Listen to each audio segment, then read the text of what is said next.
வணக்கம். உயிர்மை செய்திகளுக்காக செய்தி வாசிப்பவர் வித்யா.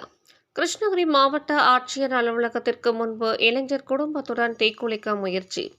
கிருஷ்ணகிரி மாவட்டம் சூலகிரி அடுத்த மூக்காண்டப்பள்ளி கிராமத்தை சேர்ந்த சீனிவாசன் மகன் குமரேசன் என்பவரிடம் சிகரளப்பள்ளி கிராமத்தை சேர்ந்த ரகு, சுரேஷ் என்பவர்கள் கடனாக வாங்கிய 1 கோடியே ரூபாய் 3 லட்சம் மற்றும் 30,50,000 சீட்டு பணம், மேலும் தனியார் பைனான்சில் வாங்கி கொடுத்த 1,75,000 பணத்தை கேட்டதற்கு திருப்பி கொடுக்காமல் கொலை மிரட்டல் விடுக்கும் சிகரளப்பள்ளி கிராமத்தை சேர்ந்த ரகு, சுரேஷ், கனகராஜ், சரசம்மா, முனிரத்தினம், சிவகுமார், கோவிந்தன் மற்றும் ரகுவின் கூட்டாளிகள் பெயர் தெரியாத 2 நபர்கள் கொலை மிரட்டல் விடுத்ததால் மன உளைச்சலில் மாவட்ட ஆட்சியர் அலுவலகத்தில் தனது மனைவி, குழந்தைகளுடன் மண்ணெண்ணெய் ஊற்றி தீக்குளிக்க முயன்றார்.